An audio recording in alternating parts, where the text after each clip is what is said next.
are headed to Indianapolis for the Big Ten title. Yeah, Coach Franklin's definitely changed the program over the last 3 years. There's been a whole lot of coaches who have kind of come through here as interim or head coaches, and there's been a whole lot of different messages. Just really gathering the guys together, you know, preaching our core values, a positive attitude. And obviously, he's a great recruiter. My mom would tell you that that guy can sell you a stone and make you believe it's the best stone in the country.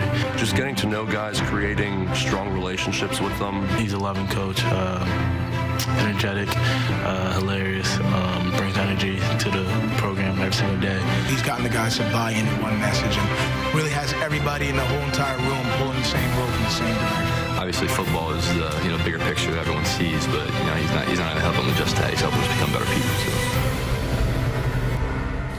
What a story. Penn State into the Big Ten Championship game for the first time ever. Head coach of the Nittany Lions, James Franklin, is with us. Coach, I've been getting this question a lot, so I'm just going to defer, and I'm going to ask you. A lot of people have been saying to me, well, how did this happen? It seems like it's a little bit ahead of schedule. Give me a sense of, in your viewpoint, how you got to this point this year. Well, I really think we've been making progress for 3 years. It may not have always showed up on the stat sheet or the win and loss columns, but we've been making progress, and we kind of stuck to our plan. We spent a lot of time in the off season kind of working on our locker room, taking guys out to dinner, getting their perspective, building that relationship, and I think that's critical. When you have trust, you have love in your locker room, and guys are all bought in, you got a chance to do something. So we spent a lot of time in the off season working on that, and then we've just gotten better. I think that's what you look at. Our history, we've had programs that have been able to get better each week and each day, throughout the season, and that's helped us this year. You told the media today that Saquon Barkley is good to go, is ready to play in this game and to play well. How do you envision his role in this game compared to what it's been all year? I think it'll be similar. He's drank a lot of orange juice and milk and vitamin C this week, so he's good. And I know sometimes coaches say that to throw a curveball. He's good. He practiced all week long. I think obviously Wisconsin's going to be difficult to run on. They've been difficult all year long to run on. We've been inconsistent in the running game, but Saquon typically has been able to have a couple big runs at critical times during the game. He's also really set up our offense in terms of play action pass and explosive plays because people are concerned about him, and then obviously Trace's mobility. So I think it's a combination of all those things together, and our offensive line just keeps finding ways. We've had some injuries there, but they keep finding ways to battle. So, Coach, without giving away all your secrets now what is the key to being a great recruiter? Because you're known as one of the gurus. I don't know if you know this or not, but you're known as one of the gurus. I think I'm not sure about that, but I think it's about relationships. I think it's about, I like it. I wouldn't necessarily say I love it, but I like it because I like to go into homes. I like to meet the parents. I like to kind of see where a kid's from and what his background's like.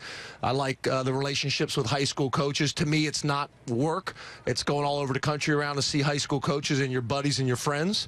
And then what happens is if you take care of these kids when they come on your campus and make sure they graduate and leave prepared and educated men prepared for life, then the word gets out and people want to send you their guys because they know you're going to take care of them. So that's what it's about. It's about finding the people that are going to be important in that decision-making process. Is it the parents? Is it the uncles? Is it the high school coach that's going to have influence? And show them all the positive things that we have to offer. So when you're in a place like Penn State, as it kind of sells itself. Coach, I know you're a routine guy, and practice probably didn't change all that much this week, but there had to be something different about preparing for Big Ten Championship. What was it like in practice? Yeah, probably the biggest difference is Thursday night I have my radio show, but that ends at the end of the regular season, so it became Coach Chambers' radio show for the basketball program. But I went anyway and sat in the audience because I'm going to stick to my routine. But, it's been great. The guys have been really good. To be honest with you, it didn't change a whole lot. Our routine and our process has got us to this point, so we're not going to change it. We talked about championships at the beginning of the season, never talked about it again because we just believe if we handle our business and focus on us and practice and play up to our standards and our expectations, and everything else will take care of itself. We did talk about championships this week because it is a one-game season. We win this game, then we're Big Ten champions, so we talked about it a little bit, didn't harp on it, and then just kind of went back to our process. So I thought we had a great week of preparation. Sunday we practiced well. Monday the guys did a great job on their own, which I think in the later half of the year was a big factor in our success. The guys investing themselves, taking ownership. Tuesday's practice was great. Wednesday's practice was great. Thursday's practice was great. And I thought this morning our walkthrough before we left was excellent. Coach, I read your Twitter account, so I know that you're not one who likes to look ahead a lot and, hey, focus on the task at hand. However, were you to win this game, the selection committee then has a decision to make. So make the case for Penn State and why they ought to be included were you to win the Big Ten championship. Yeah, I'm not going to make the case. I'm not getting into that. That's not my business. We're blessed and humbled to have the opportunity to be playing here today. The whole reason that we stay focused is to control the things that we can control. Me sitting here talking to the selection committee about why we're supposed to be there is going to have no effect on them.